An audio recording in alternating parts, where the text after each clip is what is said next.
How you doing? Oh, sorry. How you doing, guys? This is Chip and Carlo again for another episode of the Game Eye Podcast. Thanks for joining us. Happy June to you, Chip. Or at least when this episode gets released, man. Can you believe how time flies fast? Oh, I know. Okay. Oh, well, diba? yeah. It will be. Yeah, in a few days. I like the Friends intro. Good job, Chip.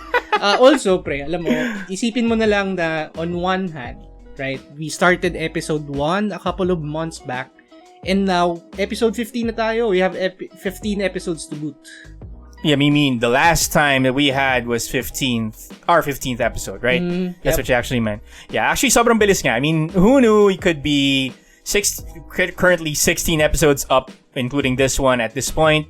But here's one thing, we wouldn't be here without the support of all those listening to our weekly ramblings. Sorry guys, pero salamat sa pagkikinig. We really appreciate it. Maraming salamat. Maraming salamat. And speaking of weekly ramblings, jam-pack ang episodes natin with special guests, ano, Che? Well, yeah. I mean, tonight is no exception when it comes to special guests. I mean, we're actually very honored, honestly, to have a decorated Filipino-Brazilian athlete, who has represented the country in many international tournaments. She is also an advocate, a strong voice to end sexual violence against children. Woo! Good job. Yeah, nice. Let's keep it up. We are glad to have her here. Welcome, Meggie Ochoa. Hi, Meggie. Welcome. Hello. How are you today? How are you? Okay naman. I'm okay. Salamat. Thank you for having me here. Okay, great. Good. Well, to begin with naman, Meggie, before we get into our not really so hard-hitting questions, definitely not compared to your hard-hitting hits and grapplings in the ring. But we'll start off with our high five of the week because we want to share some positivity with our listeners and with anyone in the world who wants to be part of the Game High podcast. So essentially, the high five segment is where we share our positivity. Diba? Since you're our guest, Meggie, maybe you can do the honors of sharing what's your high five recently. Siguro may high five because we came from one of the homes that we serve for the advocacy, and then gumawa kami ng ice cream today. Uy, sarap! Kasi yun yung newfound hobby ko sa pandemic. Gumagawa. Paborito ko yan. Diba? Ice cream! Oo. Lalo na lately dahil summer, pero hindi nga umulan today. So yun, I guess yun yung parang the most positive thing I can think of na pinaka-recent kasi kakagaling lang namin doon. Tapos yun. Good job. Wow, so naman nila. Marunong ka pala gumawa ng ice cream, Meggie. Anong flavor yung ginawa mo for for the kids? Yung ginawa ko mango kasi... Uy, naku naman! Nirequest kasi ng isang bata yun eh. Dahil siya dapat yung... Parang paalis na siya dun sa home, supposedly. Siya yung pumili. So parang special gift na rin na parang farewell. Parang gano'n. Oy, solid. Mango How ice many cream. kids are we talking about yung sa sinerve nyo na community? Well, I don't memorize kung ilan yung kids doon, but yung kids na tinuturuan namin that we really interact with more, they are around 9. 9 sila dun sa particular home na yun na sinuserve namin. Sila kasi yung older ones. Yung mga younger ones kasi hindi pa. Kasi it's not, parang hindi pa rin sila masyadong yung attention nila to learn sport, diba? Hindi rin masyado. I see. Okay. Yung kid na yon, yung bata na yon, I think he and I shares parang same mind kasi paborito kong ice cream, number 1, and then mahilig din ako sa mangoes, number 2. Yes. So, nakakaingit actually. And I didn't, well, that's a good thing to know, Meggie, no? Marunong ka pala gumawa ng ice cream. So, how do you, start with making ice cream? You start that from scratch or, kwento mo naman kung paano mo inaano? Actually, of course, first of all, nag-research ako ng recipes. Dati, as in, yung pinaka-importante kasi ma-master mo is paano gawin yung base. Kasi pag na-master mo na yung base, so parang blank canvas siya, kahit ano pwede mo ilagay. Wow. Tapos parang, alam mo yun, kung pwede ka na gumawa ng kahit anong flavors. Pero, pagka mas nasanay ka din, marirealize mo na yung base, re-remedyohan mo din siya for the flavor. So, ito, starting from scratch talaga. I just look for recipes online, pumili ako ng book, on ice cream. Tapos, ayun, nire-remedyohan ko lang din yung mga recipes. Tapos, Nice. yun. Grabe, alam mo, Okay. Chip, si Meggie, ano yun, yung mga sinasabi niyang base, tapos yung mga, ano mo, very, very chefy yung terms na yun eh. So, Oh. Chef Sobra. Meggie pala din to. Hindi ako marunong magluto whatsoever. Ice cream lang ginagawa. kahit na, that's still one good thing. Pero high five yan, Chip, I think. Oh, Ice high cream five to and, that, man. High of five. course, yes. high five, yeah. So, and it's for the kids. Yeah, that's a good, Love it. really, really good thing. Absolutely. Love it. Good to start the week, no? About it. Yeah. Feeling positivity and ice cream and teaching kids how to kick ass. I think definitely help them protect themselves. It's good. All right, let's get into it. Carlo, you want to start off with this one? No, for Meggie? so Meggie, tell us something. How are you basically? How are you with this pandemic? How's your family? Just wanted to ask that first with you. Well, ako, okay naman ako. And, thank God, okay din yung family namin. So far, healthy Good to know. naman. Most of them vaccinated na, although most Wow. one dose pa lang. Kasi most, actually, yung iba rin sa kanila may comorbidities and then senior. So, Right. ayun. Okay naman kami. Mabuti. That's good to know. How have you been coping all throughout this time, Meggie? I mean, sure, you make some ice cream and you pick that up as something during this time. Pero how else are you able to cope with the pandemic? Well, ako kasi sa totoo lang, ironically, yung pandemic yung nag-ayos ng buhay ko. I mean, I know it's not the same for everyone, pero ako kasi, like, one of the most important things in my life is my faith. So, as in, sobra akong mas nag-ground sa faith throughout the pandemic. And, alam mo yun, as in, naayos din yung routines ko dahil before the pandemic, parang sobrang sabog ng buhay ko kasi I was always all over the place, may mga meetings dyan, and then, laban, iba-ibang bansa, yung body clock ko, sabog na. Nung nag-pandemic, parang boom, tumigil. Tapos, nung una nakaka-shock siya, diba? Pero after a while, parang, nung naka-adjust na, parang I took it as an opportunity na ayusin yung buhay, matulog ng mas maaga, gumising ng maaga, and then really get to know God's Word. Talagang sobrang mas lumalim yung relationship ko with God sa pandemic. And I think that's really what made me remain steadfast throughout all of this. Parang sobrang nag-ground ako ng Diyos sa pandemic na to. Nice. I think yun din yung dulot ng staying at home talaga na naka-confine ka lang, and you're not really forced, pero I think yung mga realizations mo with your life, what's happening to you, comes into full circle and kind of gets magnified too, right? Ganun yung Exactly. Yeah. What in terms of the pandemic, Meggie, I mean, sure, ba tumigil nga lahat eh. Of course, with your competitions, supposedly may mga sasalihan ka this year. But with everything being put into a halt, how are you able to train naman? Yep. Well, yung national team kasi namin, we partnered up with a strength and conditioning. Well, they're a gym, but then they're not really operating as a gym now kasi closed nga sila. Yung Segovia Strength.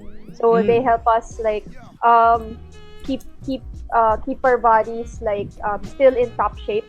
Kahit na, alam mo yun, hindi pa kami pwedeng mag-train as a team together doing Jiu Jitsu. Kasi nga, I think, parang, if we're gonna train, kailangan naka-bubble. So, hindi pa pwede yun, di ba? Kasi we're a close contact sport. So, anong tawag dito? Ayun, so, may program sila na ginagawa for us. And then, kami ng kapatid ko, naghati kami para bumili ng mga equipment. So, nice. Mga weights, as in Olympic bar, ganun. So, bumili kami ng equipment dito sa bahay para at least, alam mo yun, maka-workout regularly din. So, ayun, yun yung mga siguro ways kung paano hindi pa rin completely mawala yung condition. Of course. Yes. Oo. Yep. Yan yung naging problem ko eh. Actually. Buti ka pa, Meggie. Good job for you. I mean, well, of course. But she's an athlete, diba? They're wired to be, disciplined in such a way that us normal people won't be able to have that kind of discipline. Yeah. Diba? I mean, extra sila eh. I mean, nakaprogram na sa kanila eh. Diba? So I think outlier na lang talaga yung mga, athletes na parang mawawala sila sa kondisyon and all. 'Di ba? But nag-focus ako sa nag-focus ako sa shifting ko kasi nagluluto din ako, Meggie. So, itong mga kataba na nakita mo, yan yung dulot ng mga experimentation ko for the duration of the quarantine. So, hindi ko alam. Kasi ngayon lang kita na-meet. Ganon. Tama yan. Good answer. I like that. It's a yes for me. But Meggie, fans know you as the kick-ass bemedaled athlete. But tell us something about yourself that people still don't know. Like, siguro mga 3 things? Yeah. Let's do 3 that. things that people still don't know? Paano ba? Parang alam Or parang, sige, okay. Rephrasing the question. What would be the 3 things outside Meggie the athlete and Meggie the crusader? Mm-hmm. Siguro yung isa kasi, kakasabi ko lang yung ice cream eh. Siguro ito. Kasi yun, hindi yun alam ng mga tao. Like, hindi siya pinupost sa social media, gano'n. Ang mga may alam lang nun is yung mga friends ko na nakakasama ko kasi minsan ginagawan ko din sila, gano'n. Or yung family ko. And then siguro another thing would be, okay. So, meron akong parang special, hindi ko alam kung talent siya, pero dati kasi akala ko normal lang, lahat ng tao ginagawa, ay kaya yon. Parang, nakakapagsalita ako ng baliktad. Uy! Pero Sample. Long words. Hindi ko kaya yung long words. Parang normal words lang. Okay. Tapos kailangan alam ko din yung language. Kasi kung hindi ko alam yung language, parang nahihirapan akong baliktarin siya. Parang kailangan familiar yung brain ko dun sa Sige, bigyan niyo ako ng sample. What languages are we talking about? I mean, are you multilinguist? Tagalog and English. Okay, Tagalog. Oo. Kala ko tipong Espanyol. Baka pwede ko din bigyan ng Bisaya, French, Ilonggo. Oo, mga ganun, no? Sige, let's go with something simple. Mga pangalan namin. Sige. Ay, kaya lang nakasulat may daya. May daya ba? Okay. The quick brown fox jumps over the lazy dog. Ano yun? The quick brown fox jumps over the lazy dog. So, babalik rin ko siya per word, Okay. So, the is kasi EHT. The quick is puke. And then, brown is Nuarb. And then, fox is cough. Jumps is Sipmudge. Over is Revo. And then, ulit. Lazy is Yale. And then, dog is God. Ang bilis yung ang bilis mag-process Ang bilis na. Kaya baka iisip mo, gagano'n and wala, sinabi naman natin, wala tayong kodigo dito or walang daya-daya. Para honest. That was, okay. astig yan Naku, astig yan. Na-impress ako dun, sorry. Good job. Okay. Sige, well, thank you for sharing that, Meggie. But, let's get into a bit with, a curious question that we have for you, which is, what were you doing before? I've noticed kasi with a couple of interviews, right, that you've done with mainstream media and mga other outlets, you did a job before you took on jiu-jitsu, right? Yep. What was that? So, nag-work ako before sa ABS-CBN Foundation, Bantay Kalikasan. So, more focus on ecotourism. So, talaga, sobrang mahal ko din yung trabaho ko nun kasi I would get to travel around the country and get to know communities. Tapos, parang yung work ko is basically how they can thrive in their communities na hindi nila sinisira yung kalikasan na nasa paligid nila. Wow. So, that was a job. Like, it was I love the job, pero parang basta marami ding mga nangyari, na burnout ako kasi iba din pagka community work. I don't think I was prepared for it at that time. And also, I was also in the middle of deciding kung ipapursue ko ba itong martial arts. Kasi yung ganung job, you're always away. Hindi ka makakapag-training. If gusto mong lumaban internationally, medyo kahihirapan ka kasi most of the time you're not in Metro Manila and wala na bang mga training locations sa mga liblib na lugar sa bansa, di ba? Correct. Ayun, kaya I ended up resigning. Okay. That's very good. I mean, in terms of... Gaano ka katagal nun? Sorry, Carlo. Gaano ka katagal nun, Meggie? Like, in that nice one. I mean, that's a good work right there. I think I was only there for Teka, kailan ba ako nag-graduate? Parang tagal na. Taga 2012 ba ako nag-graduate ng college? Tama ba? 2012? Oh my gosh, di ko na maalala. Oh, tama, 2012. Okay. 2012. 2 years akong Oh, 2 years. Oh, you did that. Years. 2 fruitful. Well, that's good, Meggie, no? Kasi ano yun advocacy kind of Parang yung ganun, work. parang Right, advocacy. oo. Pero, how did you make that transition? Diba, you're coming off from, let's say, a corporate job, right? Tapos biglang, nag-transition ka into martial arts. And then you mentioned na you were thinking about martial arts. So, ano yung tumatakbo sa utak mo noon, nung time na yun? I mean, why did you make that shift as well? Well, kasi, syempre, sa college pa lang kasi, or actually before college pa lang, nagsusports na ako. And after college, nagtry ako mag-MMA. And then, nung nag-MMA ako, doon ko rin na-discover yung jiu-jitsu dahil sa MMA.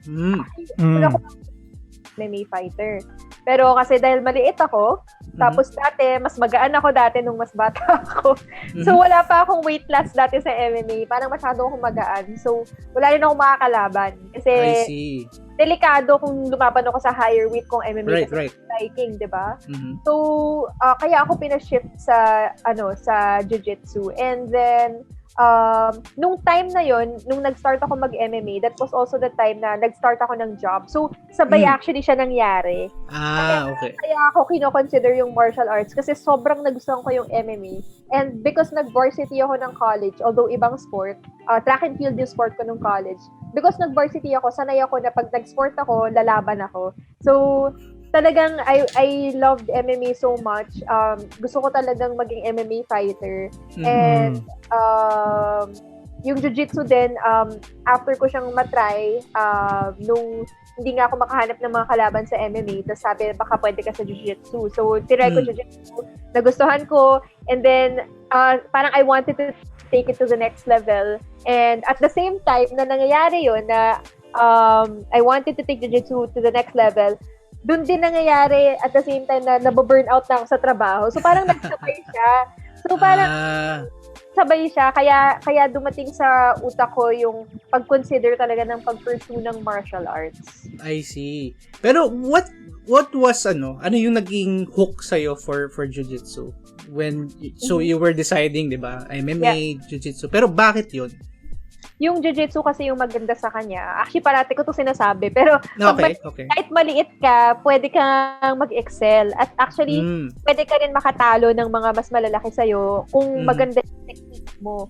So, ako, maliit nga ako. So, kadalasan ako yung pinakamaliit sa training. Okay. Madalas. So, at nakikita ko na even with my body, na ganito siya, before yung height ko was a limit. Pero ngayon, parang nagagamit pa yung pagkaliit ko as an advantage. Kasi pag maliit ka, may certain things that you can do na mahihirapan gawin yung mga malaki sa'yo.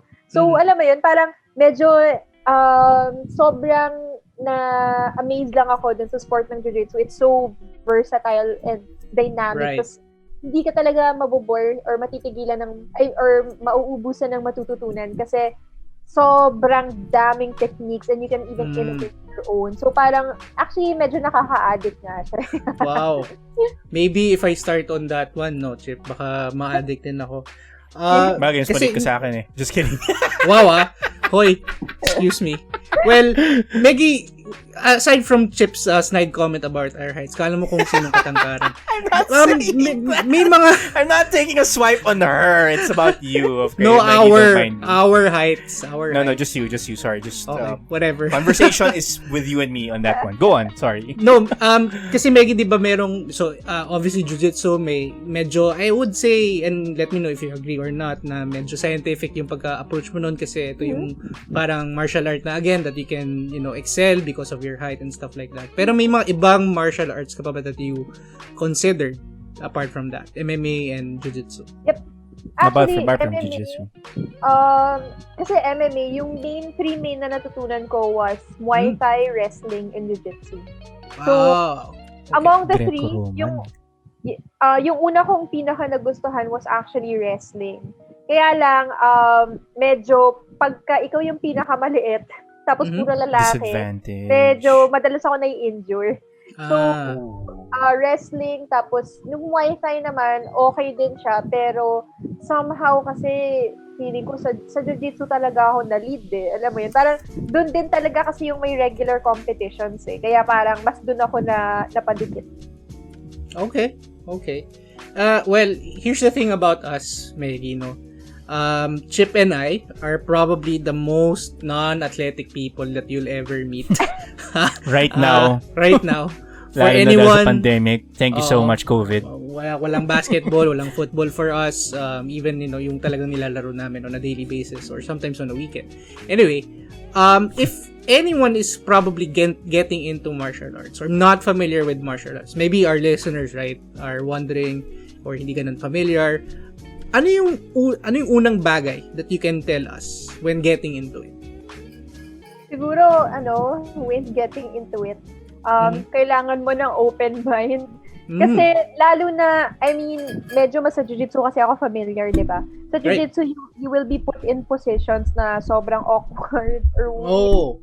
Or parang, or parang, ganun ba talaga? Parang ganun. Na kung hindi ka open, alam mo yun, para, hindi mo siya pagpapatuloy. Pero alam mo yun, parang kailangan mo lang ng open mind sa umpisa. Kasi, ayun, medyo kakaiba siya. Nakaiba siya sa una. Yun. So, curious kami, no, na nabanggit mo open-mindedness is the first thing. So, ano yung mga tipong possessions na you think na pag hindi ka sold into martial arts, ano yung magiging okay ba? Medyo weird to, Anong mga klaseng moves yun? And if you can describe it as much as possible. I know that na naka-audio lang naman tayo, pero yeah, anong mga types of mga moves? This is more on the grappling part. Yeah, kasi Jiu-Jitsu is close contact eh. So, not everybody is comfortable with that, diba? Na, alam mo yun, parang yakapan. Alam mo yun? Yeah, okay. Parang sobrang touchy, ang lapit nyo sa isa't isa, ganun. Pero kasi pag nasa mat ka, hindi mo na maiisip yun eh. Alam mo, right. Kung isipin mo yun, machuchok ka. Alam mo yun? Kung ma-distract yung utak mo, ayun. Just generally, the very close contact nature of it. Parang alam mo yun, parang kaya nga, I don't think it could be for everyone kasi hindi talaga lahat komportable doon. So kung susubukan mo siya, kailangan willing kang, alam mo yun, danasin. Got it. Especially when you train kasi with guys din kasi you train din kasi with guys eh. Okay. Exactly. Ito yung siguro for people na hindi siguro comfortable giving up their personal spaces. Do you think na magiging challenge yun? Challenge talaga yun. Kung ayaw mo matuluan ng pawis ng ibang tao, wag ka mag-martial arts. Yeah, kasi nga close contact yun eh. Yeah. Okay. Well, totoo Pero, naman. Meggie, like, in life or in your sport, like, who have been your biggest inspiration, your influencers, like, who would these be? Naku, sobrang dami kasi. Name 3 on top of your mind. Yeah, top of your head, yeah. Well, teka, so biggest influences sa life or as a sport? Let's do as life a sport first and then sports. Yeah, well, fine. Sige, so sa life, well, of course, yung immediate family ko, number 1, kasi syempre, ang laki ng impluwensya ng immediate family. Even yung sa siblings, parang yung panganay namin na siya yung nag-excel sa lahat, na-shape talaga yung the way we parang na-shape yung mga pinursu namin through our younger years. Saka yung perception namin for achievement dahil dun sa panganay namin, which is also dahil din sa magulang namin. Alam mo yun? So, that's one siguro. General is yung immediate family, of course. And then, second would be yung family na nag-share ng gospel sa akin kasi sobrang nagbago. Syempre, dahil nakilala ko si Christ, sobrang nagbago yung buhay ko ng sobrang solid. And then, sa life, sino pa ba? Ang dami kasi ang hirap i-select. Pero, sige, sa life, for now, kasi mostly talaga na nasa Christian communities eh. Kasi doon ako sobrang naka-immerse, especially right now, dahil nga, diba, because of the pandemic, parang sobrang mas lumalim yung relationship with God and even yung yung tawag dito, infused dun sa communities na yun, dun talaga ako napadikit lately. So, Nagkaroon na rin akong mga Christian friends na dati wala masyado. So, ngayon parang sila kasi yung hiningin ko ng advice anong tawag dito? May pinagdadaanan. Kasi parehas yung namin, yung mga prinsipyo. Right. This core is the same. So, yung magiging outworking of that core will also be aligned. So, yun yung reason kung bakit sa kanila mas lumalapit sa ngayon. And then sa sport naman, of course, andyan yung mga talagang tumuto kasi sa akin na coaches, si Ralph and si Carlo, mga black belt ng club namin, ng Atos. Sila kasi talagang through, from white, si Ralph yung from white belt, si Carlo from blue belt onwards. Kasi si Carlo din yung nagturo kasi sa akin how to teach. Even the way I teach now is aligned with the way that he teaches. So, silang dalawa, malaking impluwensya sa sport. And then also yung head ng Team Atos na global, Professors Andre and Angelica Galvao, mag-asawa sila. Sila kasi every time na nagte-train ako sa US, parang sobrang sila yung type na parang kasi sa Jiu Jitsu world, super like multiple time world champion si Professor Andre, then asawa niya si Professor Angelica na world champion din, and then pero sobrang the way that they live their lives and kung paano lang nila binibuild yung team is I think something also to look up to. Sobrang solid yung approach nila. So I think yun, marami na yun. Marami pa rin iba, pero siguro for now, okay na yun. That's very cool. That's Yeah. That's a cool list of people, I'd have to say. Yeah. Biggest influencers in Meggie's life. But do you look up to any naman, Meggie? Siguro mga other practicing martial artists internationally or even locally na you could also probably mention? Ano ba? Actually, yun na yung internationally yung mga Galvao. Kasi, anyway, very multi-dimensional din kasi yung not just the sport pero pati sa buhay. Ganun. Right. But, siguro, sino ba? Well, kasi ako, when I'm trying to associate martial arts, Meggie, first people that come to mind, and this goes beyond, right? First of all, this goes beyond of what they show on screen. People like, siguro si Jackie Chan and Bruce Lee, yun yung mga feeling ko, had very good and very solid foundational philosophies behind martial arts. Bruce Lee even. Yeah. Bruce Lee most especially. With with Jiu Jitsu kasi, it's it's a, to be honest, it's a sport that I haven't had any attention with, right? Kaya medyo curious din ako from someone that is really into the sport, sino yung mga influencers when it comes to the sport itself. Okay. Yeah. Go ahead. So, siguro kasi kung Brazilian Jiu-Jitsu ang usapan, Gracie yung pinakaunang may isip. Pero parang for me kasi iba yung system nila eh. Yung Atos kasi, yung club namin, iba yung system niya sa Gracie. They're Brazilian Jiu-Jitsu, but like sa Jiu-Jitsu kasi may systems yan eh. Systems of movement, systems of techniques. Iba yung system ng Gracie sa system ng Atos. Kaya kung i-ask ako, siguro the most mainstream answer would be Gracie's. Pero sa totoo, hindi siya yung biggest influence for me. Gotcha. It's a journey. Okay. It's just like in yung kay Bruce Lee, there are many different concepts or principles with regard to how the fighting style is or how the methods are, 'di ba? Meron tinatawag na concepts, I think. And there's another camp to that na sinasabi. Kasi yung concepts, I think that's the yung mga tinuruan daw ni Bruce Lee, sila Dan Inosanto, and then there's another principle that yung tinuruan niyang si Ted Wong. So parang those are two different camps eh. Although, of course, may came from the same principles, 'di ba? Meggie, in terms of Carlo's been nudging me about this, but if you can teach us one move that is the most effective in our everyday lives, like if I'm being held hostage or at gunpoint, like what's that one move?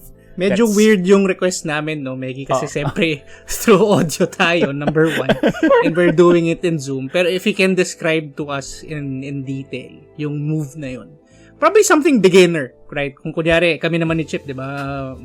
Wala naman kami alam masyado.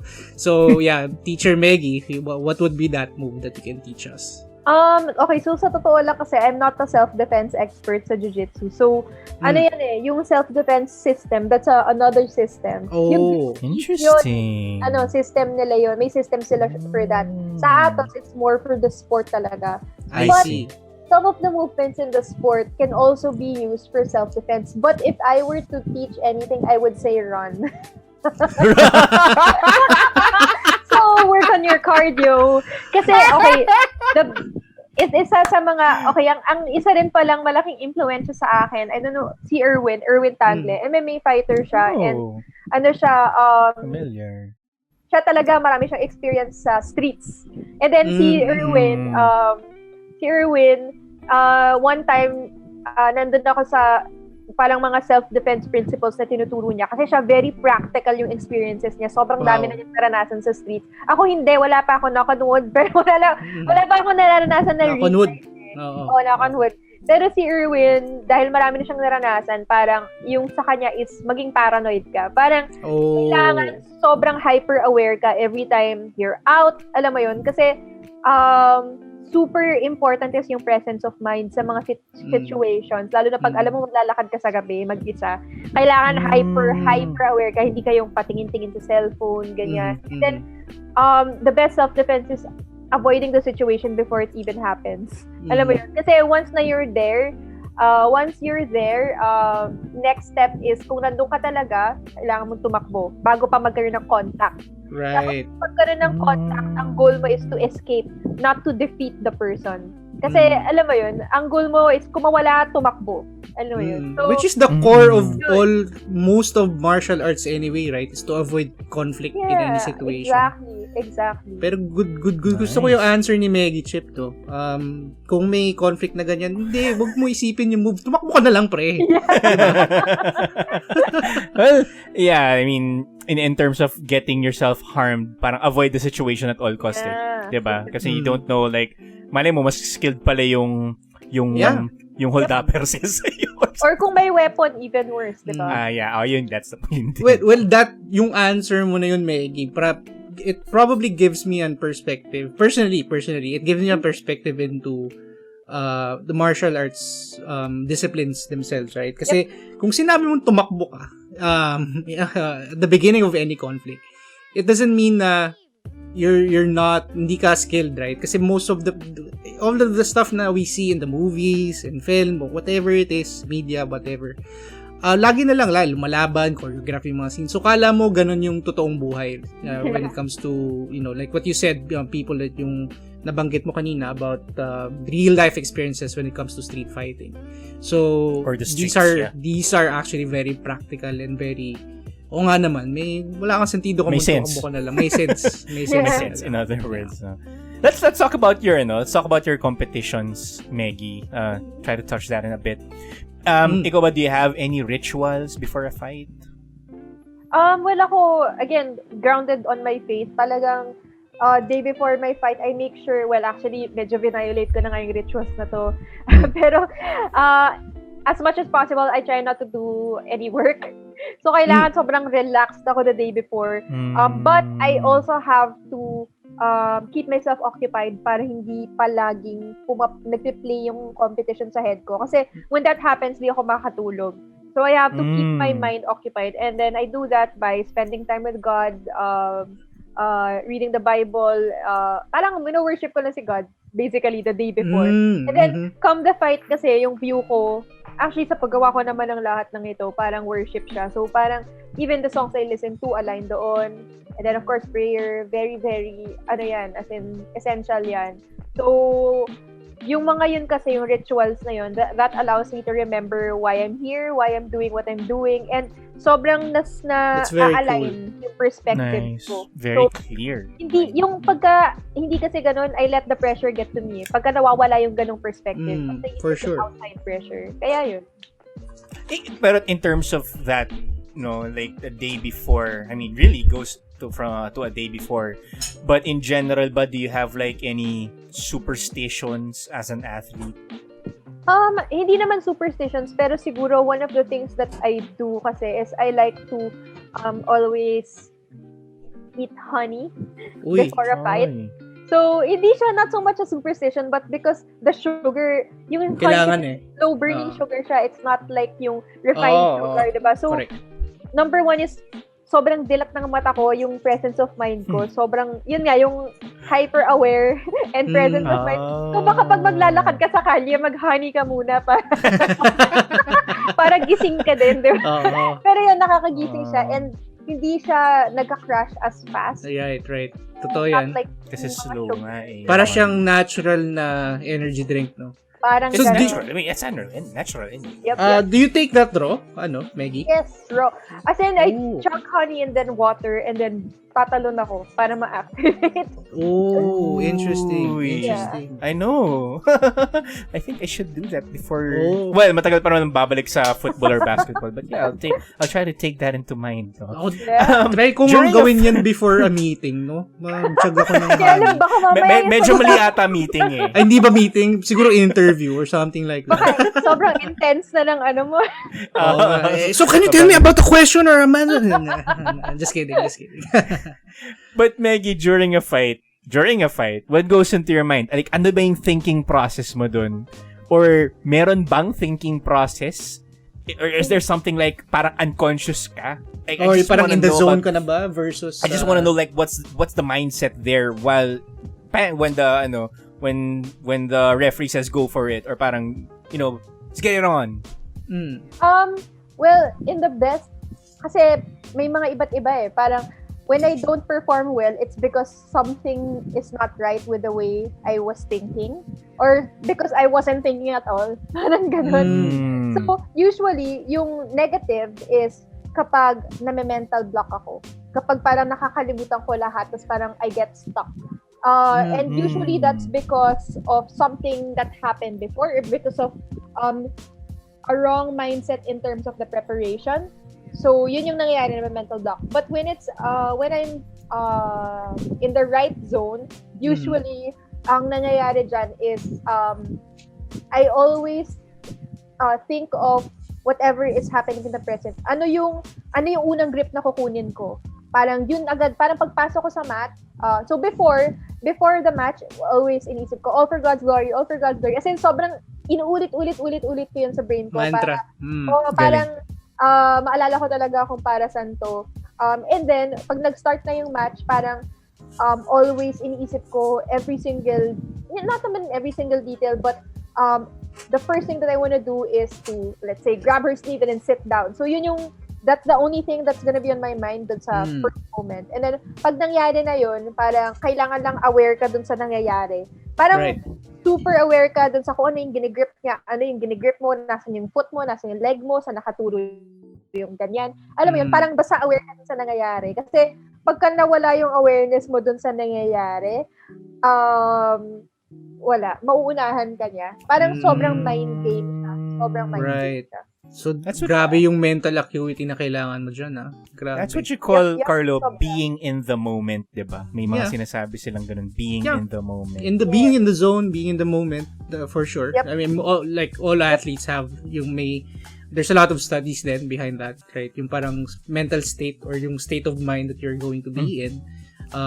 Sobrang, that's pero, I mean, I'm just really impressed and manghang-mangha ako sa siguro yung mindset ng isang athlete talaga, especially in your field din, no, Meggie, na kailangan awareness mo is number 110%. Oh my God, you have to think about because everything lahat. happens so fast din kasi It does. intertwined, It does. diba? Correct. Exactly. Saka one missed detail, pwedeng may mangyari na matidehado ko eh. Kaya kailangan sobrang, alam mo yun, you have to be on top of the situation. At saka ito pa pala, sorry, one more thing is, No, go. ako kasi yung kind of athlete na I like to always have a game plan. I don't like to enter competitions na blank. May ibang athletes na they go into a state of flow, tas parang kahit na blank yung mind, parang nag-react. I'm not like that. Ako kasi super, ang important sa akin is clear for me kung ano yung gusto kong mangyari. And then, kuwari meron akong game plan, A, B, C, D, E, pag ito yung reaction, ito yung gagawin ko, pag ito yung reaction, ito yung gagawin ko.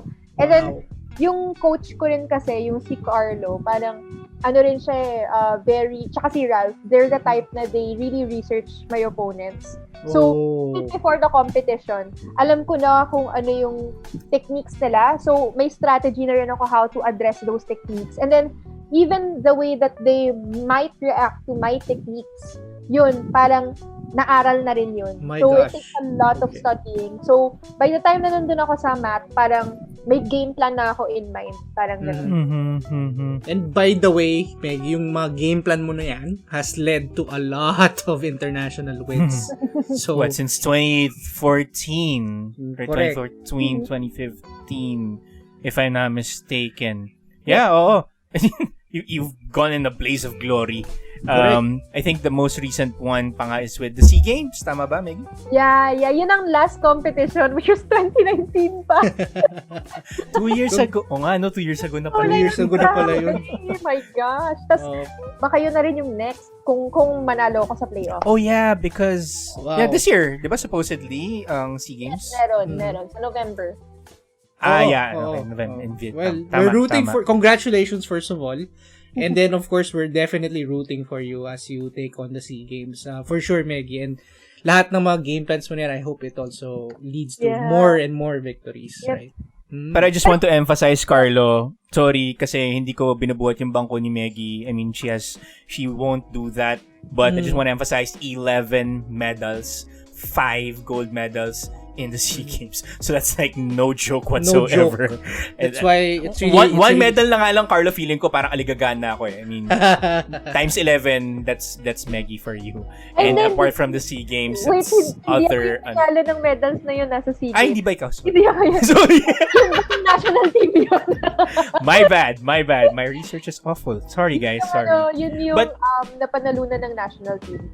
The national team, akala ko. Yeah. Sorry, but my bad. Sorry, but still, Meggie still, apart from any Olympic or semi-Olympic categories, we had marami naman siya mga victories. Well, my point is she's a bemedaled athlete. Exactly. And, honestly, kung maganda yung mga, whatever she showed, whatever she said, like yung thought process niya, her training, or not really training, pero what goes on in her mind. I think these are some of the things that are very important that you can apply in a certain in any sport, diba? So parang I agree. At tatry ko yung honey na yan, yung honey with water na yan. That seems something. Well, Meggie, just siguro side note lang. Apart from mixed martial arts, obviously ito yung parang profession mo and siguro yung main point or whatever, the main thing in your life right now is martial arts. Pero may mga sports ka ba that you follow? Like, are you a big basketball fan? Are you into football? Yung mga ganun. Sa totoo lang, sa ngayon wala. Pero may mga iba akong sports kasi na ginawa dati. Nag-football muna ako nung high school and then nag-track and field ako ng college and then nag-MMA and then Jiu Jitsu. And then, pero hindi ako kasi masyadong nanonood ng...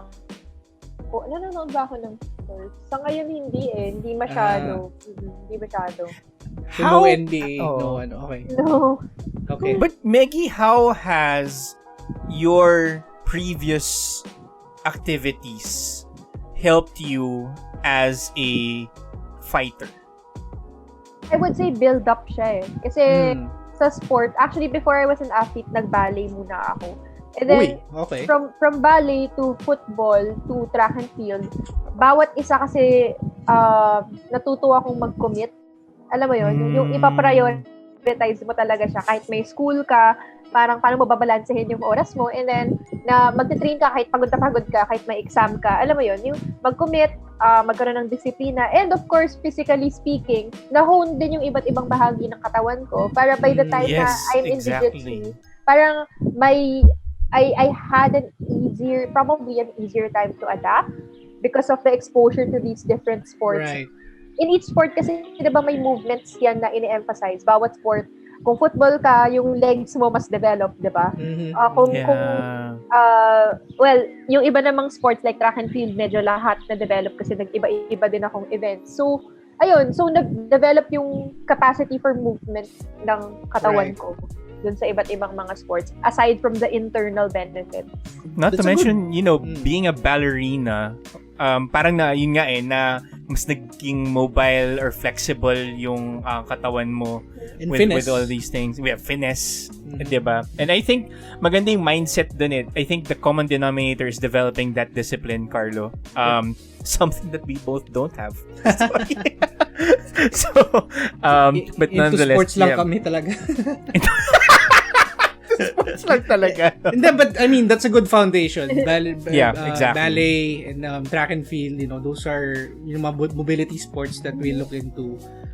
Especially if you're being a specific athlete or may specialty ka as an athlete, right? Yeah. Those really help. Kasi, di ba, football players probably will benefit training in ballet or even in track and field. Yeah. Ang daming mga cardio exercises na pwede mangyari doon, right? So, yeah. Good. And then, I think we've asked this and touched on this a bit in the intro, Meggie. Pero yung priorities mo right now, how do you balance between jiu-jitsu and the advocacies that you are also involved in? What are your priorities these days?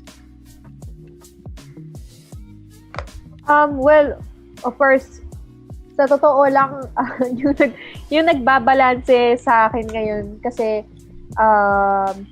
again, I'm very grounded in my faith. So, kasi I always start my day with God's word. I spend at least an hour and a half or 2 hours before my day starts. Kahit gano'ng kaaga kailangan mag-start, kailangan kong gumising ng extra early for that.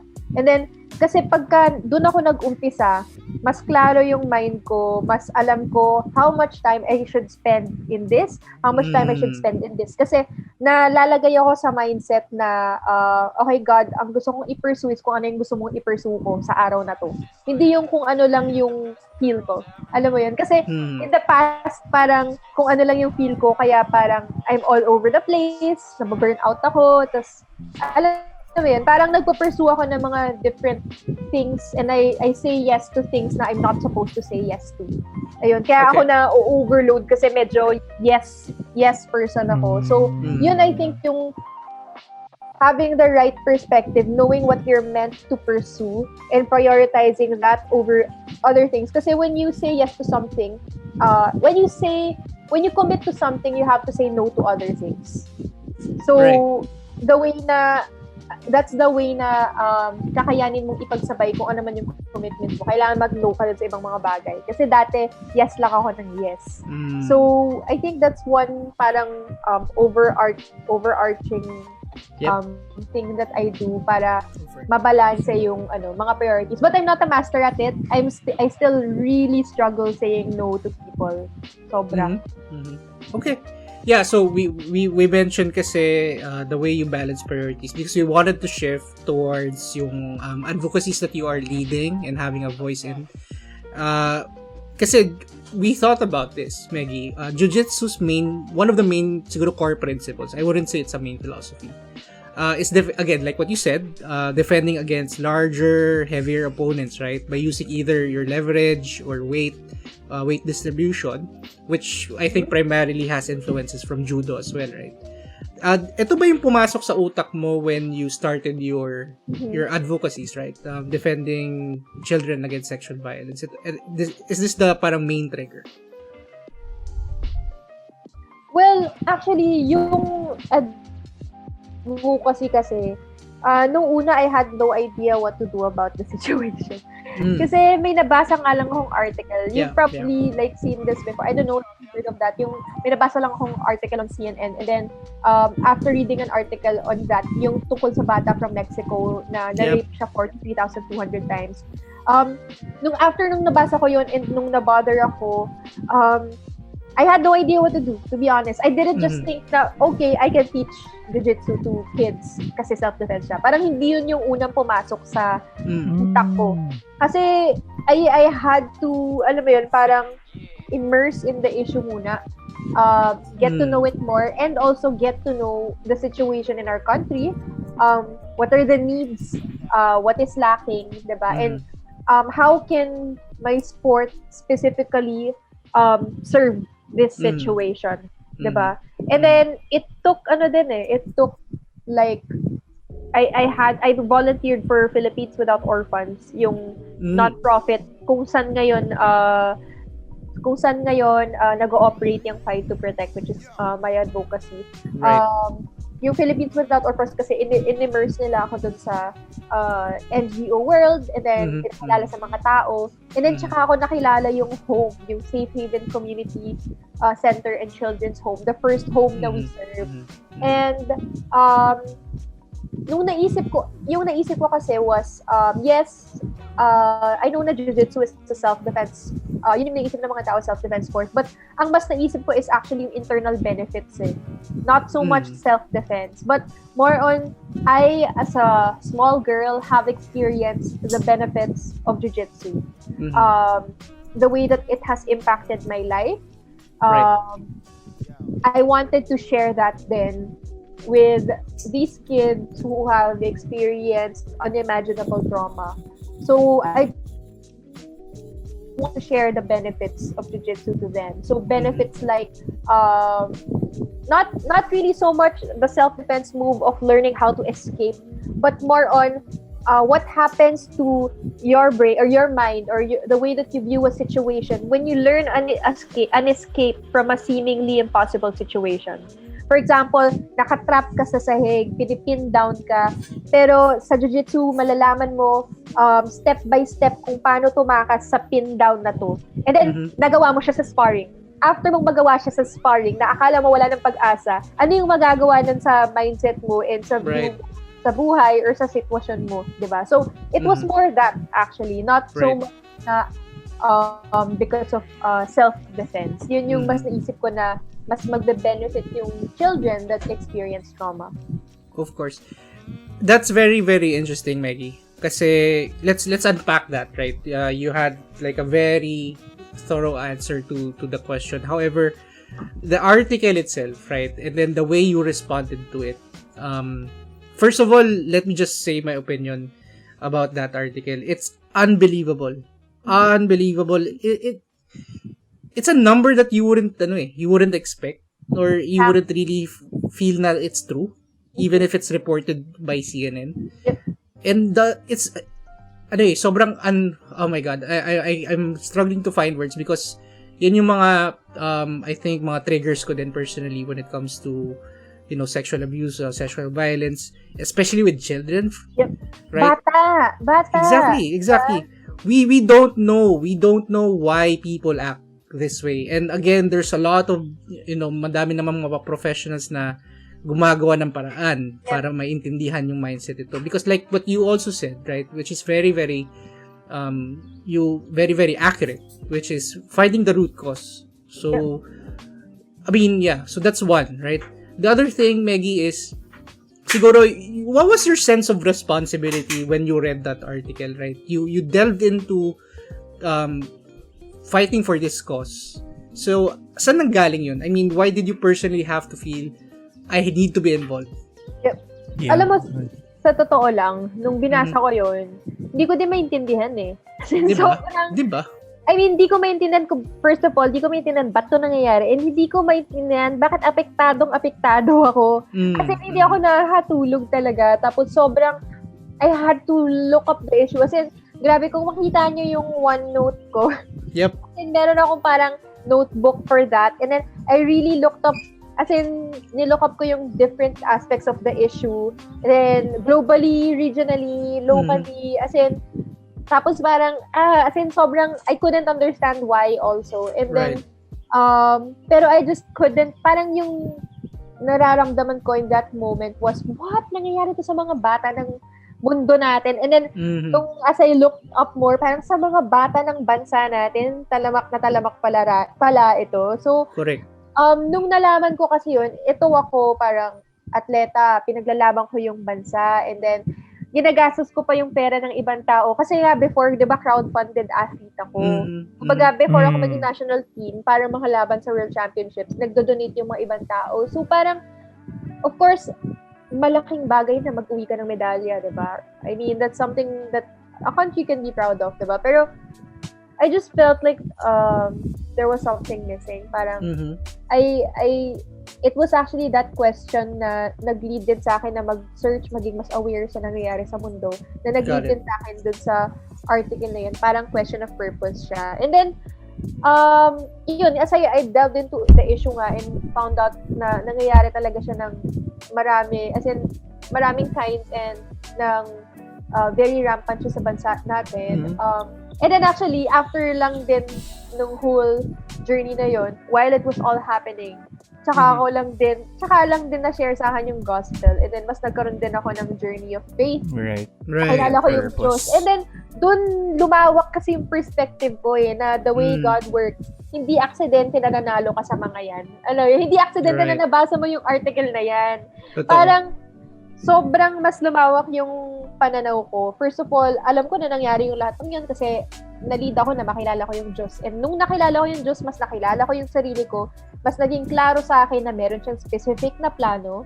And then, after nung mga realizations na yun, it was just more on, ngayon na alam niyo yan, alam mo na yan, what are you gonna do about it? Yun. So, kaya ako nag-volunteer sa PWO. And then, yun na, they immersed me. Got it. They introduced me to people. Tapos parang sunod-sunod na lang nangyari yung mga pangyayari. Ganun.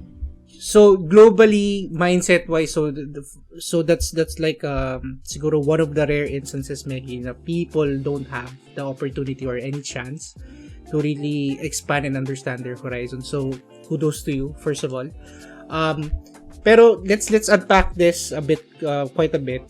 When it comes to the global, right? Madami kang na-study, madami kang you mentioned yung OneNote mo. I also use OneNote. When you studied this, yung in-analyze mo lahat ng mga na-observe mo with what's happening with yung violence, right? With sexual violence. What have you unpacked? Ano yung mga learnings mo na nakuha mo from this? Let's say, locally in the Philippines, what's our situation? What are we doing to fight against this? Well, siguro I cannot give a comprehensive answer kasi that's fine. Masyadong marami. I think in our country, one in five children actually experience sexual violence from the age of 12 to 17 years old. Teens. So, Okay. 1 in 5, I think that's a huge, ang alam ko, this is according to National Baseline Study on Violence Against Children. Alam ko that's around more than 17%. So, they rounded it up to 1 in 5 children. One. And then It's a in terms huge of number. online, 40%. yes, it's a huge number. And in terms of online sexual exploitation of children, tayo nga yung natag ng UNICEF as an epicenter, a global epicenter of online sexual exploitation of children. And syempre, that's not something that we want our country to be known for, diba? Shame, Na of course. tayo yung bansa na source country ng mga bata na inaabuso sexually online. Right. Diba? That's definitely not something we want. Actually, that was also one of the things that really broke my heart. Finding out na ito yung nangyayari sa mga bata ng bansa natin. At ang sobrang heartbreaking is yung International Justice Mission have done a research on online sexual exploitation of children. And they found out na 40% ng facilitators, the ones that connect the children to the perpetrators online, are actually biological parents. What? And 42 Gosh. That is so sick, man.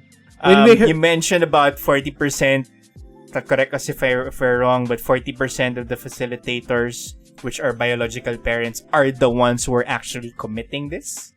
The biological parents are, yung mga facilitators kasi, these are the ones who are connecting the children to the perpetrators online. Kasi 'di ba, yung mga bata, yung mga lalo na the younger ones like 2 years old, 3 years old, wala namang social media yan eh. Wala. So, ang nagko-connect, ang naghahanap pa ng perpetrators is yung mga magulang. And then, kino-connect ng mga magulang yung perpetrators para maabuso yung mga anak nila. Parang Okay. ganun. So, 40% ng mga Cases. facilitators. Of the according to the facilitators. study of Got it. IGM. Okay. Yes, facilitators. My Sila yung gulay. That's Wait, Meggie, in terms of demographics, like, do these happen to, like, the 40% of these people come from all walks of the socio-economic class? I wouldn't say all walks. I mean, of course, poverty is a contributing factor, but ito yung sinabi din nila na hindi lahat ay sobrang hirap. So I think it's just greed. Kasi it's, mabilis nakita eh. Alam mo yun? Right. Mabilis na, quote-unquote, madali. Kasi they don't have to work hard. I mean, they don't have to, alam mo yun, yung work like 5 days or 7 days 6 days a week na couple of hours to earn like the same amount of money. Alam mo yun? So, ayun. So, I think it's greed rather than poverty. Hindi din naman lahat ng mahihirap gagawin yan sa mga anak nila, diba?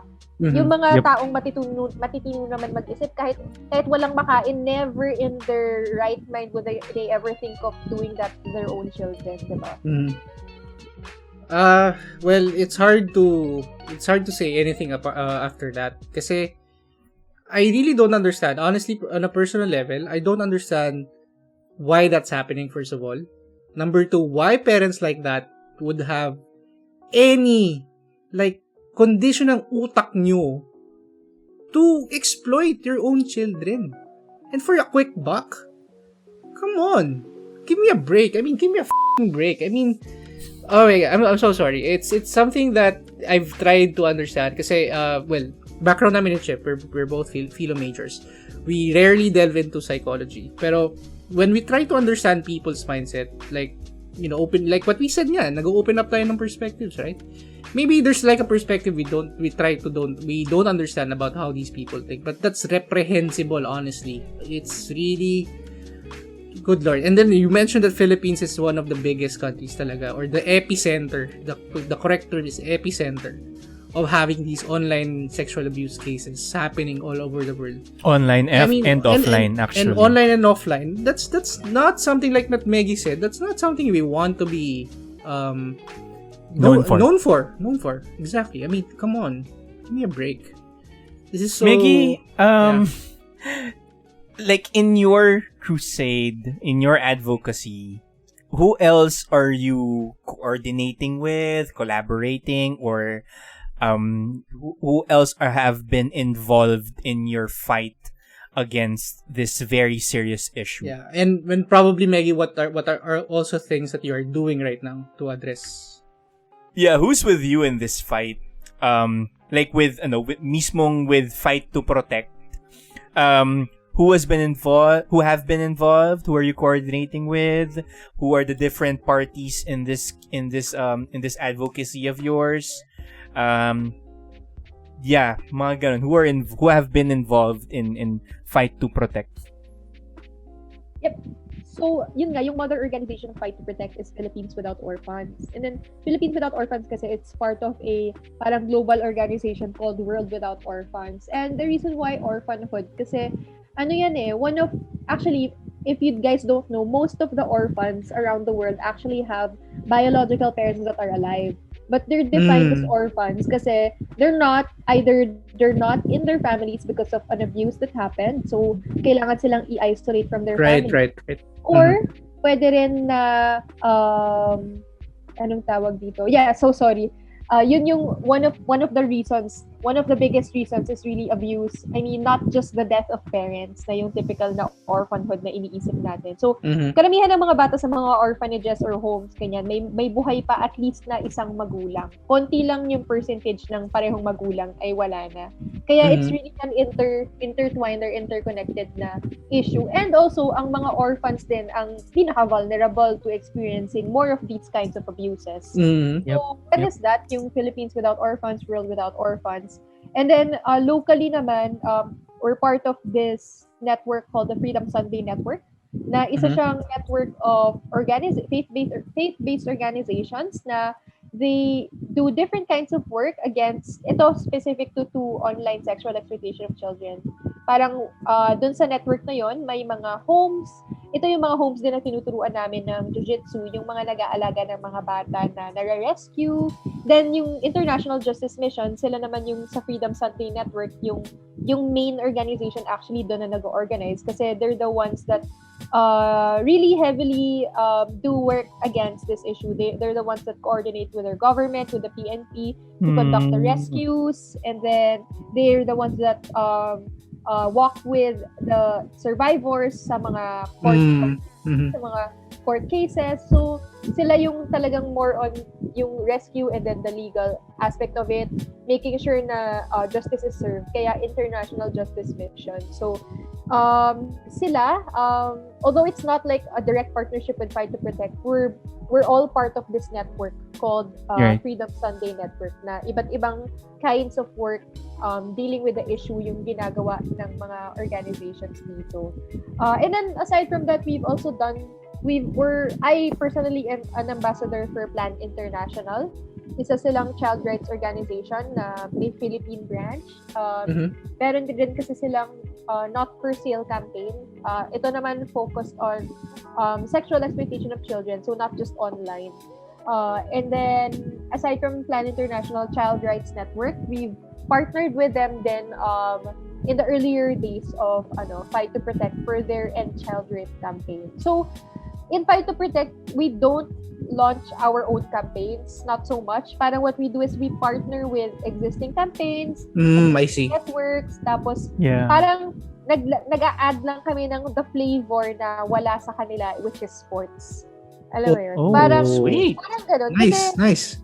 We can't do this on our own. Alam mo yun? Parang it's such a huge issue na sobrang daming expertise na kailangan. So parang, ano ba ang ma-offer namin? Ano ba yung unique sa amin? Ito, sports. Specifically in martial arts or jiu-jitsu. Alam mo yun? Yun. Got it. Interesting. Yeah, and kudos to the organization. You guys keep it up if you are coming across the Game High podcast. Yeah, for sure our message is really to continue the work that you're doing. Okay, let's shift towards a bit. Meggie, thank you so much again for providing us that kind of insight to what your organization does, what they're doing, and who are the people involved. Chip, you wanna go for it? The next question that we have for Meggie. Sorry. Meggie, shifting a bit lang from a serious issue to perhaps a serious tone. I mean, you personally are national athletes. Yung Jiu Jitsu Federation here in our country is a baby, I would say, compared to the other national sports agencies. No, how has the support been coming from different parties, including the government? Working out for you guys. Yep. Well, I think na we have received support naman also because we have produced medals. So, like ako, I'm getting regular allowance from Philippine Sports Commission every month because of the medals. Kasi nasa batas naman yan na kung manalo ka ng medal certain competitions, sweldohan ka. So, nasusunod naman siya. And then they've also supported some of our training camps in the past. So I can say that we have been receiving support from the government. But of course, alam naman natin na there's always room for improvement, diba? But I think na I don't like kasi to point fingers always. Parang I'd like to also see how can we improve, diba? Kasi as Jiu Jitsu Federation of the Philippines, there are a lot of things that can be improved.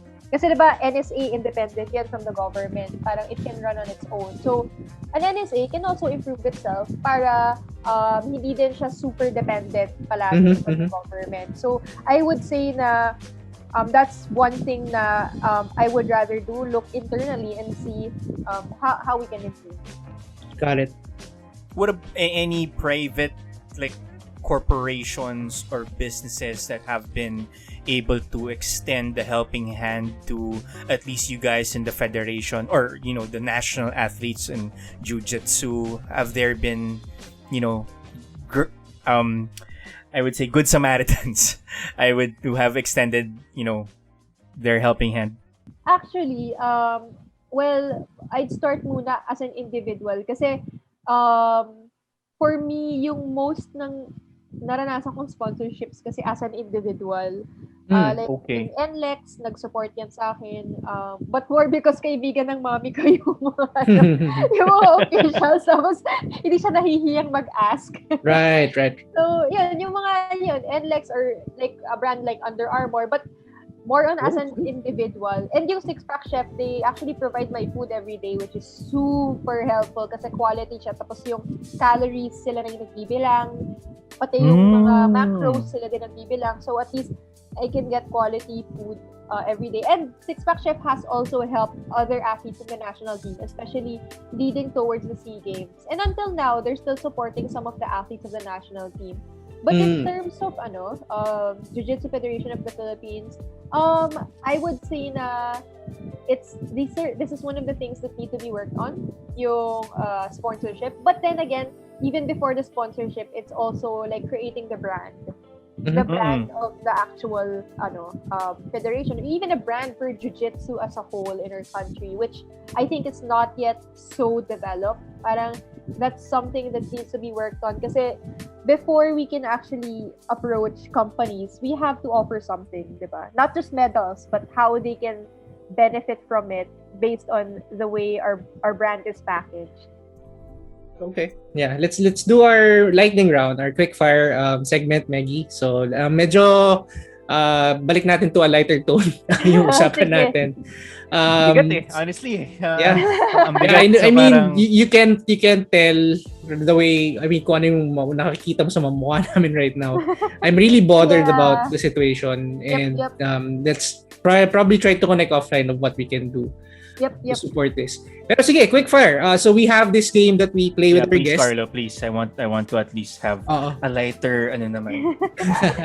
So like I was saying, we have this guest that we call quick fire, which we play with our guests, where we pose several questions and you try to answer them as quickly as possible.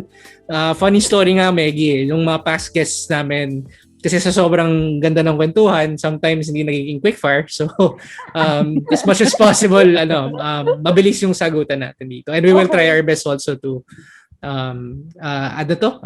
ask the questions quickly. So, ang first question namin, and this is a staple one from the Game High podcast, which is tapa or bacon? Bacon. Oy, nako. Bacon. Second straight. So, zero pa rin si Tapa, pare. Zero, Tapa is zero. Tapa nil, bacon 5 or so. 4? Yeah. Or 4. House party or beach party? Nako. Kasi hindi ako ma-party eh. Pero beach na lang. Para beach. Pagka naiingayan na ako, pwede na ako pumunta dun sa may dagat. Lumayo, no? Interesting. What about reading a book or a night out with friends? Reading a book. Nice. Yeah, reading a book. Okay. Soda, coffee, or alcohol? Coffee. Okay. What's your priority as an athlete or as a jiujiteira? Ano ba yung jiujiteira? Cardio or weight training? Weight training. Oh, okay. Kasi you get cardio on the mats eh. Oh, interesting. Okay. Music. So while siguro while training lang, siguro not sparring, right? Maybe. While working out, music or podcasts? Meggie? Podcasts. Game High podcast. Hello? Sorry. May delay. It's okay. Delay. Yeah. Okay. Podcast. So podcast. Anong podcast yung pinapakinggan mo while working out? Actually, siguro sabihin niya sobrang hardcore naman ito. Pero minsan, nakikinig ako ng mga, minsan nga mga sermons eh. Mga teaching series na tungkol pa rin sa Bible, mga teaching series. Pero minsan din, pagka lighter mood naman, mga on cooking, kasi nga hindi ako marunong magluto, gusto kong matuto. So, yun, mga cooking stuff. I think it's more to help her focus lang eh. Diba? Oo. To each his own. But yeah, I like that. Okay. Kasi go ahead. Meat or fish? Meat. Meat or vegetables? Meat. Meat pa rin. Alam paborito mong kinakain? What's your favorite dish, Meggie? Nako, hindi lang kasi isa pero baka ice cream. Dish ba yun? Ice cream Hindi talaga. yata dish May yun. recipe naman ng may recipe naman ng ice Kain cream. Oo. Okay. Ha? Okay. No, I mean, that's like girl after my own heart kasi pareho tayong mahilig sa ice cream. Horror, action, or comedy movie? Comedy. Comedy. Who's your greatest of all-time fighter? Greatest of all time? Shots. Sa Jiu Jitsu or... No, Perhaps, yeah. Feeling ko si Mikey Musumeci. Kaya lang, di nyo rin naman kilala yun. Not as much. Not as much. Yeah, not as much. Hindi. Ano siya he's not so big, but medyo nerdy siya. Pero, lumalaban siya dun sa mga, like, super laking mga lalaki. Tapos, sobrang technical niya. Super, parang genius technical. So, ayun. Okay. Yeah. So, can you repeat the name, Meggie? Mikey Musumeci. Mikey. Okay. Sige. Ita-type ko dito. All right. No, Will. actually, Go ahead. Yeah, Mikey Musumeci. I will research Very it. technical Very guy. interesting kasi 'di ba, kung may mga ganung klaseng influences. Actually, Okay, yeah, well, because these are not the usual, fighters that these are not the usual names that we hear, diba? That for are sure. being broadcasted. So, And I'm eager to learn new things, right? So let's correct. I will research into that. All right, so that's our quick fire. Thank you so much, Meggie, for answering our questions. Let's wrap up with our match point.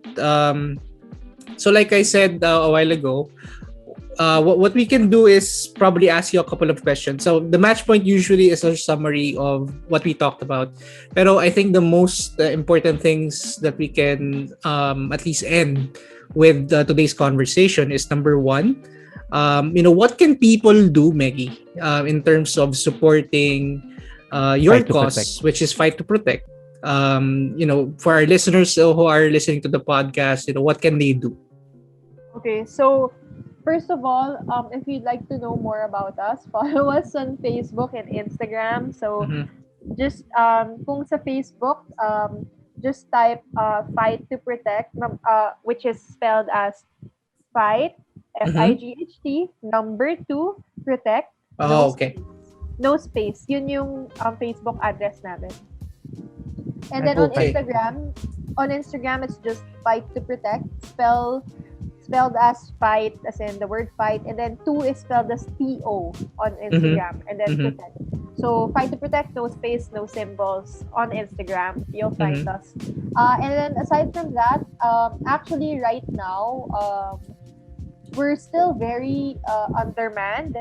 So if you have very specific skills, it would be good kasi if we could, parang we don't really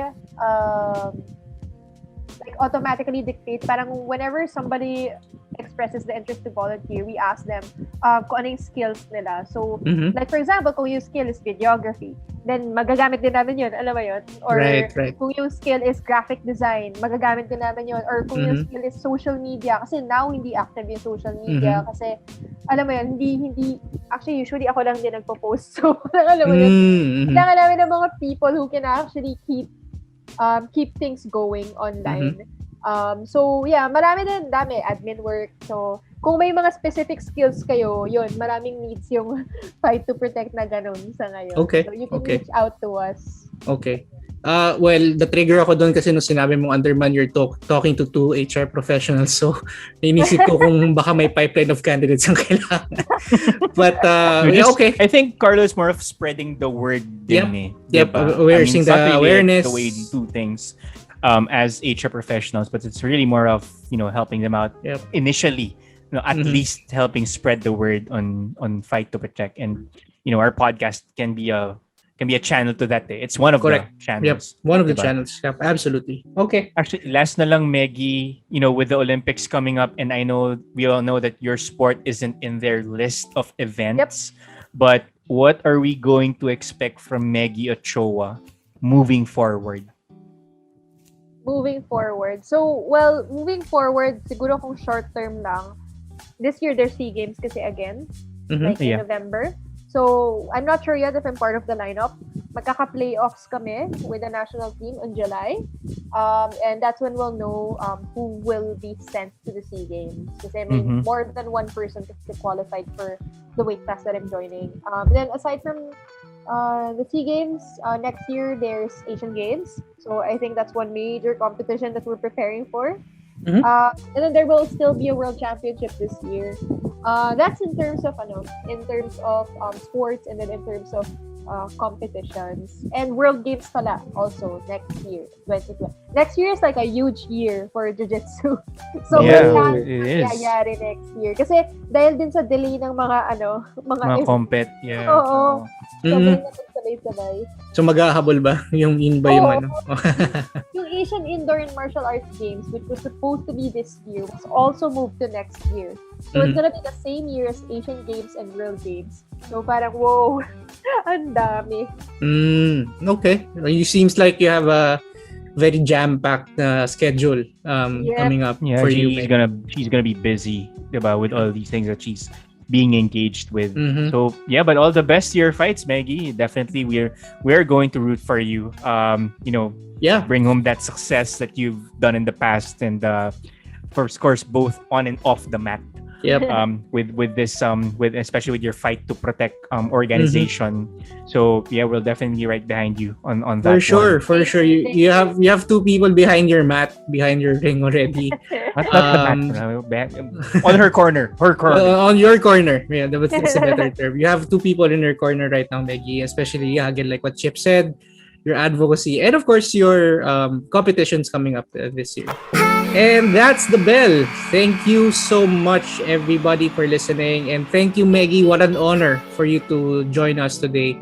You are doing and leading these types of advocacies, and the way you're doing with competitions right now with the jiu-jitsu scene. You're doing very well, and we wish you the very best. And thank you for joining our small podcast today. Thank you so much for your time. Busy schedule. Yeah. Thank you for having me. No, of course. Great. You're doing the Lord's work, so keep it up. Again, Carla and I are in your corner all the way for this one. We'll see how we can help. We can see how we can help also from our end. Yep. Thank you. For sure. So hey everyone, that's it for us. You can for sure check us out on gamehigh.ph to get the latest content. We are releasing our podcast episodes every week, so you can follow us also on Spotify and Apple Podcasts. We also have our Facebook page for Game High, which is at Game High PH. Get yourself updated with what's what. Of course, guys, if you have any suggestions, violent reactions, Carlo, speaking of violent reactions, we sure did have our share of violent reactions earlier. So, anyway, basically, guys, your thoughts on our current episode, we would love to hear from you. Hit us up in the comments section or message us through our Facebook or Instagram pages. Thank you for listening. This is Chip. And this is Carlo. Cheers, guys. We'll see you then.